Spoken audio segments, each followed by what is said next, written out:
नमस्कार दोस्तों, कैसे हो आप सब। उम्मीद करता हूँ कि आप भी अच्छे होंगे।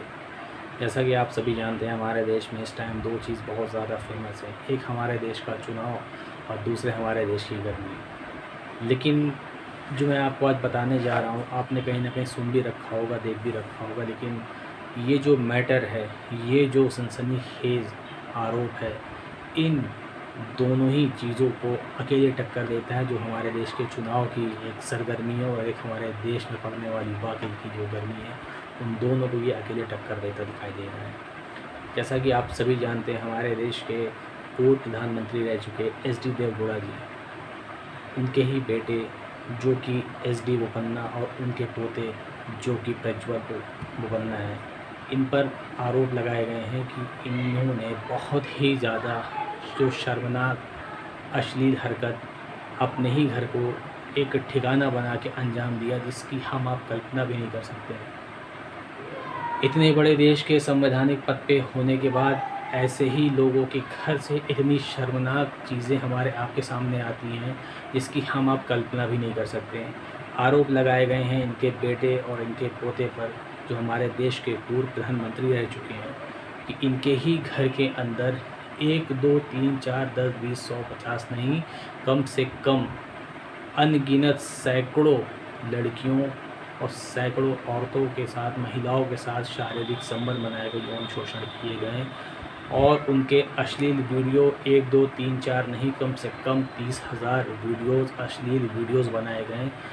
जब कोई उनको धमकी देता कि हम अपने आप को पुलिस में जाके कंप्लेन करेंगे आपके ऊपर, तो उनको डराया जाता था, उनको धमकाया जाता था, कहीं न कहीं उनके परिवार को टॉर्चर किया जाता था कि अगर तुमने अपनी ज़बान खोली तो हम तुम्हारे साथ। फिर आप सब समझ सकते हैं, जो इतने बड़े पद पर रह चुके हैं, तो उनका एक स्टेटस क्या होगा, उनकी सोच कहाँ तक है, उनकी पकड़ कहाँ तक है, उनके लिए थाना, पुलिस या नेता, विधायक, आप समझ सकते हैं। पॉलिटिकल प्रेशर, पॉलिटिकल जो टर्म्स है, सब उनके इर्द-गिर्द था, तो किसी की हिम्मत नहीं हो रही थी कि इनके खिलाफ़ जाएँ। लेकिन इतना ज़्यादा ये इन्होंने आतंक मचा रखा था कि जिसको आज नहीं कल और कल नहीं परसों तो किसी न किसी तरीके से बाहर आना था, और जो कि आज इस टाइम पर बाहर आया कि हमारे देश में चुनाव चल रहे हैं। क्या आप कल्पना कर सकते हैं कि देश के प्रधानमंत्री रह चुके, देश के इतने बड़े संवैधानिक पद पे रह चुके ऐसे लोगों के घर से इतनी, जो कि 1-2 घटना नहीं है, न जाने कितने बेबस और मासूम महिलाओं और लड़कियों का शारीरिक शोषण किया गया, उनको बेबस किया गया, उनको मजबूर किया गया, उनकी वीडियोज़ तक बनाई गई और उनको धमकाया तक गया। अगर वो इनके खिलाफ़ जाती तो शायद ही उनके घर से किसी को परेशान किया जाता, उनके घर को किसी को टारगेट किया जाता। इन सब को सहते हुए न जाने कितनी मासूम और बेबस औरतों ने अपने रात की नींदों, दिन के सुकून को खो दिया। ऐसे अत्याचारियों के लिए सिर्फ़ और सिर्फ़ वो बिलख-बिलख कर रोती रहीं। कोई उनकी सुनने वाला नहीं, क्योंकि इतना हाई प्रोफ़ाइल केस होने के मामले पर किसी की हिम्मत नहीं पड़ती थी कि सामने से बोल सके, किसी की हिम्मत नहीं पड़ती थी कि एफ़आईआर दर्ज करा सकें, किसी की हिम्मत नहीं पड़ती थी कि इनके खिलाफ़ सामने से एक्शन ले सकें। क्योंकि सबको पता है, जो इतने बड़े पद पर रह चुका है, उसका पॉलिटिकल जो टर्म्स है, जो जुड़ाव है, वो कहाँ-कहाँ तक होगा। लेकिन कहते हैं ना कि ऊपर वाले के घर में देर है अंधेर नहीं।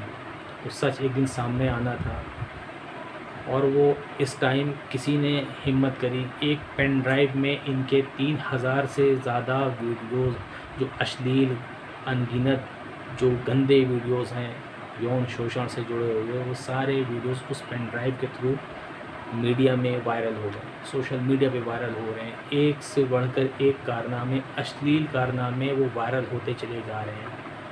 देश को शर्मसार करने वाला ये अब तक का सबसे बड़ा मामला है, या यूँ कह लें कि सबसे बड़े मामलों में एक ये भी बहुत बड़ा मामला है। इनमें 1-2 केस की बात नहीं है, हज़ारों, या यूँ कह लें कि 2-4 हज़ार केसेस में है। अभी तक आंकड़े साफ़ नहीं हुए हैं कि कितने महिलाओं और औरतों के साथ अश्लील हरकतें हुई हैं, यौन शोषण का शिकार कितनी हुई हैं, अभी तक ये आंकड़ा साफ़ नहीं हो पाया है। और यहीं पर मैं बात करना चाहूँगा, जो मेन खेल होता है, जो हाई प्रोफाइल केस होते हैं, उन पर वो पहले तो एक कहावत है कि जब कोर्ट कचहरी हमारे जेब में है तो हम किसी से क्या डरेंगे, जब कुछ आएगा तो देख लिया जाएगा। ये वही बातें सामने फिर से आई। इतना देश में गंदा माहौल बनाने पर, इतनी हरकतें गंदी करने पर, न जाने कितने का सुहाग इससे ही उजड़ गया होगा, न जाने कितने लोगों का तनाव अपने आप में बढ़ता चला गया होगा, जो इन दोनों आरोपियों की शिकार हुई महिलाएं और औरतें हैं या उनके घर वाले, उनके रिश्तेदार ये चीज़ें बहुत ही अच्छे से समझ सकते हैं कि उन पर क्या बीत रही होगी। वो किसी को बताने के काबिल नहीं है, किसी को अपना मुँह दिखाने का भी नहीं है। लेकिन कहते हैं ना, कोई ना कोई ज़रिया बनता है, तो वही हुआ जो इनकी हरकतें बाहर आईं और ये इस तरीके से एक्सपोज़ हुए, जिस तरीके से इनको एक्सपोज़ इन्होंने कभी कल्पना नहीं करी होगी कि हम ऐसे एक्सपोज़ होंगे। इनको ये तो ज़रूर पता होगा कि हाँ, हम इतनी शर्मनाक हरकत और इतने बड़े पद के तौर पर होते हुए उनके ही घर से ये बातें निकलेंगी।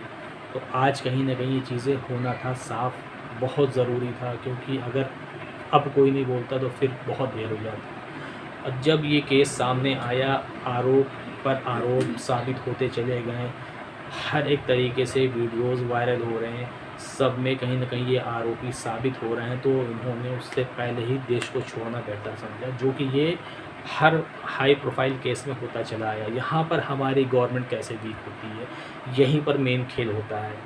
कोई भी हो, नीरव मोदी हो, आपने सुना होगा कि इतना बड़ा मैटर होने के बाद किस तरीके से, जबकि देश की एजेंसियों की नज़र थी, लेकिन फिर भी वो यहाँ से फ़रार होने में कामयाब हुए। विजय माल्या की मैं बात करूँ, यही सारी चीज़ें, जब हमारे देश की पैनी नज़र उन पर होती है, उन पर कहीं न कहीं आरोप भी तय होने लगते हैं, तभी ये क्यों देश छोड़कर चले जाते हैं? क्या इनका साथ दिया जाता है?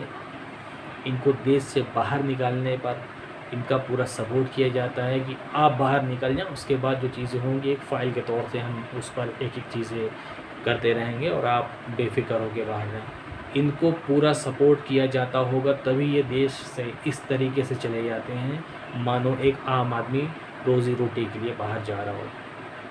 तो मैं बस आज आपके सामने मेरा वीडियो बनाने का यही मकसद था, क्योंकि ये न्यूज़ तो आपने हर तरफ सुनी होगी। मैं कोई ये आपको स्पेशली अलग से नहीं सुना रहा हूँ, लेकिन मेरा सबसे बड़ा जो इसमें एक मंशा था वो यही था कि जब हाई प्रोफाइल केसों की फ़ाइल खुलने लगती है, इनके ऊपर आरोप तय होने लगते हैं, तब ये देश से बाहर जाने का जो इनका सिलसिला है, ये उसको अपनाते हैं। और कैसे हमारे देश की जो सरकार है, कैसे इनको बाहर देने जाती है, कैसे इनको बाहर का रास्ता दिखाती है, या यूँ कह लें कि इनकी साठगांठ रहती है कि हम सामने भी नहीं आएंगे और आपको देश से बाहर भी कर देंगे। यहाँ पर हमारी जो तरह-तरह की एजेंसियाँ हैं वो क्या करती हैं, इनके ऊपर पैनी नज़र रखने के बावजूद भी ये देश छोड़कर बाहर भाग जाते हैं। अब इन पर क्या कार्रवाई होगी, कैसे होगी, ये हमारे देश की सरकार जानती है, क्योंकि अभी चुनाव चल रहा, हो सकता है कुछ दिनों के बाद ये मामला भी जो है क्लोज़ कर दिया जाए। तो ऐसे में क्या उन बेबस मासूम औरतें, या यूँ कह लें जिनके साथ शारीरिक शोषण हुआ, उनको न्याय कब तक मिलेगा? बस मेरा आपसे यही जानना था।